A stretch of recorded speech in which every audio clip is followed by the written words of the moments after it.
လုပ်ငန်းလုပ်ထားတဲ့သူတယောက်က viral ဖြစ်တိုင်းကိုယ့်ရဲ့လုပ်ငန်းယုံကြည်မှုရတာမဟုတ်ဘူးဆိုတာကိုသိစေချင်တယ်မိတ်ဆွေရဲ့ marketing system တကယ်ဆေးဖြစ်ရလားဆိုတော့ပြန်ဆန်းစစ်စစ်ခြင်းနဲ့ကျမအနေနဲ့ပေါ့နော်အခုဆိုရင် sales training တောက်လျှောက်လုပ်တယ်ကျမ training တော်များမှာလုပ်ငန်းရှင်တွေတော်တော်လေးများကြတယ်ဝန်ထမ်း40အထက်ရှိတဲ့သူတွေတချို့လုပ်ငန်းဆိုရင်19နှစ်20ရှိတဲ့လုပ်ငန်းတွေအခုမှစလုပ်နေတဲ့လုပ်ငန်းရှင်တွေလည်းအများကြီးရှိကြတယ်ကျမတွေ့ရတဲ့လောက်ကတော့ဝန်ထမ်း10ယောက်အထက်ရှိနေတဲ့သူတွေပေါ့နော်သူတို့လုပ်ငန်းလေပတ်လာတာ6နှစ်9နှစ်10နှစ်အဲ့လောက်ဝန်းကျင်လောက်ရှိနေပြီပေါ့နော်အခုလိုမျိုးဒီနေ့ခေတ်မှာ customer တော်တော်များ digital ပေါ်မှာရောက်နေတဲ့အခါမှာ digital marketing ကိုပြောင်းလဲပြီးလုပ်ကြဒီနေရာမှာပြောချင်တာ digital marketing ကိ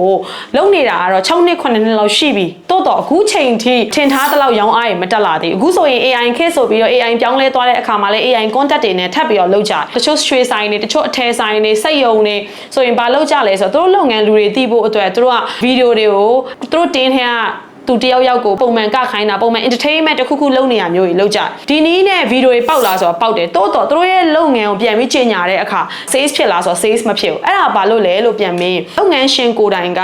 viral ဖြစ်တာကို marketing လို့ယူဆနေလို့ဖြစ်တယ်လုပ်ငန်းလုပ်ထားတဲ့သူတယောက်က viral ဖြစ်တိုင်းကိုယ့်ရဲ့လုပ်ငန်းယုံကြည်မှုရတာမဟုတ်ဘူးဆိုတာကိုသိစေချင်တယ်မလုပ်နဲ့လို့တော့မပြောဘူးဘာလုပ်ရင်ဘာရမလဲရတာလည်းရှိသလိုစိုးကျိုးရောပါရှိလဲဆိုတော့လုပ်ငန်းရှင်ကိုယ်တိုင်ကသိထားဖို့အရေးကြီးတယ်တေချာတခုကကိုယ့်ရဲ့ team member တွေကိုလုပ်ငန်းကိုလုပ်နေတဲ့သူတွေကကိုပြောသလိုပဲလုပ်မှာပဲကိုစီမံပေးသလိုပဲလုပ်မှာပဲတိုးတော့လုပ်ငန်းရှင်ကိုယ်တိုင်က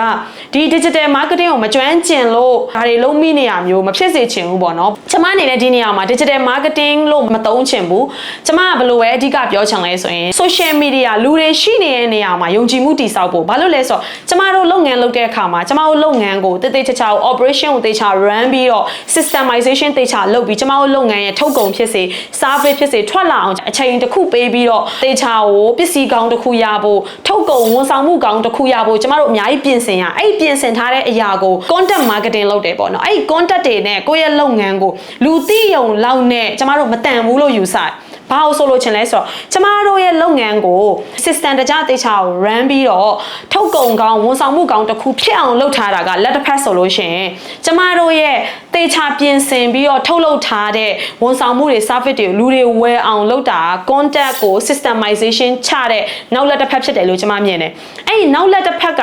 တေချာမလုပ်ဘူးဆိုရင်ကျမတို့လက်တစ်ဖက်ထဲနဲ့ရှင်းတန်လို့မရဘူးဒီဥပမာကိုသိစေချင်တယ်အဲ့အတွက်ကျမအဓိကကူညီပေးတဲ့အပိုင်းကဘယ်အပိုင်းလဲလို့မေးရင်မိတ်ဆွေရဲ့business ကို online ပေါ်မှာဗီဒီယိုလေးပုံမှန်တင်နိုင်ဖို့လောက်ကိုကျွန်မကူညီပေးတာမဟုတ်ကျွန်မရဲ့ digital sales mastery လိုမျိုး sales training ဆိုလို့ရှိရင်အဓိကပါလဲဆိုခုနကပြောတဲ့ဂုဏ်သိက္ခာရှိရှိချိန်ပေးပြီးတိစောက်ထားတဲ့ဒီဘက်ကကိုယ့်ရဲ့လုပ်ငန်းကိုတကယ် customer လူမှန်နေရာမှန် message မှန်စီရောက်ဖို့အတွက်ဒီလုပ်ငန်းကိုမြင်လိုက်တာနဲ့လူတွေယုံရမယ်စိတ်ချရမယ်ကိုတင်လိုက်တဲ့ဗီဒီယိုတိုင်းမှာ sales ဖြစ်ရမယ် sales ဖြစ်တယ်ဆိုတာကလေဗီဒီယိုတင်တိုင်းအဝယ်ဖြစ်တယ်လို့ပြောချင်တာမဟုတ်ကို့မှာဗီဒီယိုတင်လိုက်ပြီဆိုရင်အဲ့ဗီဒီယိုတွေမှာကိုလိုချင်တဲ့ customer စီရောက်ရမယ်ကိုလိုချင်တဲ့ customer တွေကကိုယ့်ကိုစိတ်ဝင်စားရမယ်ကိုလိုချင်တဲ့ customer တွေကကိုယ့်ကိုကြိုက်ရမယ်နေ့စဉ်တင်လာတဲ့အမျှဈေးကွက်ကကျဲလာရမယ်အဲ့ဈေးကွက်ကလည်းဒီလုပ်ငန်းကိုဆိုရင်ယုံကြည်မှုဆိုတဲ့ trust ရရမယ်အဲ့လိုဖြစ်ဖို့အတွက် contact တွေကိုသေချာ systemization ချဖို့လိုတယ်အဲ့လိုတွေမလုပ်ဘဲနဲ့ကျမတို့က contact တွေကို viral ဖြစ်ရင်ပြီးတော့တင်းကားလူတယောက်ယောက်ကခိုင်းတာမျိုးတွေ entertainment လုပ်ရုံနဲ့ကိုယ့်ရဲ့လုပ်ငန်းက branding ပေါက်လာတာမဟုတ်ဘူးလို့ကျမမြင်တယ်ဒါကြောင့်မို့ကျမဒီဗီဒီယိုမှာအကြံပေးချင်တာ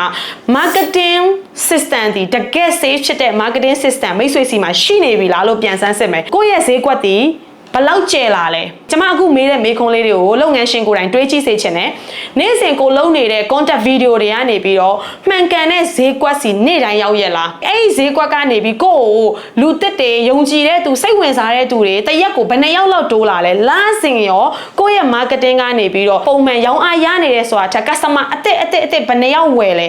ပြီးစိတ်ဝင်စားတဲ့သူတွေကဘယ်နှယောက်လောက်ထပ်လာပြီးနောက်ဆုံးမှာဒီလုပ်ငန်းကိုဘယ်လိုယုံကြည်ပြီးဘယ်လိုမှတ်မိနေလဲဆိုတာ content systemization ချတဲ့ချိန်မှာအရန်အရေးကြီးတယ်လို့ပြောချင်တယ်အဲ့ဒါတွေကိုမသိပဲနဲ့ကျမတို့ကဗီဒီယိုတွေတင်နေတယ်အဲ့ဗီဒီယိုတွေတင်ပြီးတကယ်ရောင်းတဲ့အခါမှာအယောင်းမဖြစ်ဘူးဆိုတာမိတ်ဆွေကိုယ်တိုင် viral marketing ပဲလုပ်နေသေးတယ်လို့ကျမမြင်တယ်အခုခေတ်က viral marketing မဟုတ်ဘူး attention ရရမယ် trust ရရမယ် customer ရဲ့ psychology ကိုနားလည်ရမယ်တစ်ချိန်တည်းမှာယုံကြည်မှုရဖို့အတွက် content တွေကို systemization ချတာနောက်ဆုံးမှာကိုယ့်ရဲ့လုပ်ငန်းရဲ့ဂုဏ်သိက္ခာတက်ပြီးတော့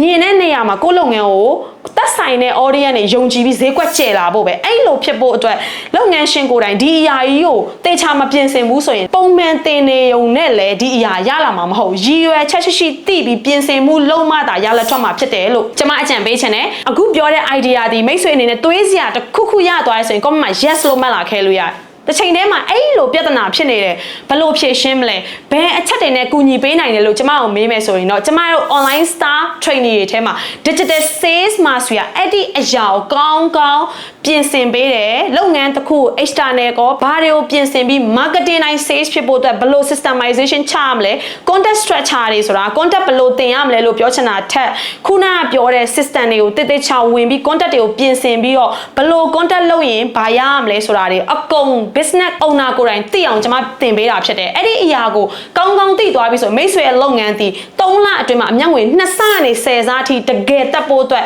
တိတာထင်ရှားတဲ့ရလက်ကိုလက်တွေ့ခံစားရလိမ့်မယ်လို့ကျွန်မပြောချင်တယ်အဲ့အတွက်ကြောင့်လုပ်ငန်းရှင်တိုင်း digital sales mastery ကို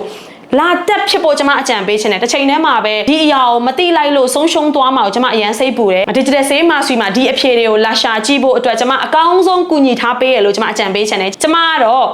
3လအတွင်းမှာလုပ်ငန်းရှင်တိုင်းကိုအမျက်ငွေ2ဆကနေ10ဆအထိတိတာမြင့်တက်လာအောင်လက်တွေ့နည်းလမ်းတွေနဲ့အကောင်းဆုံးကူညီပေးနေတဲ့ digital sales consultant business coach ဖြစ်ပါတယ်ကျေးဇူးအများကြီးတင်ပါတယ်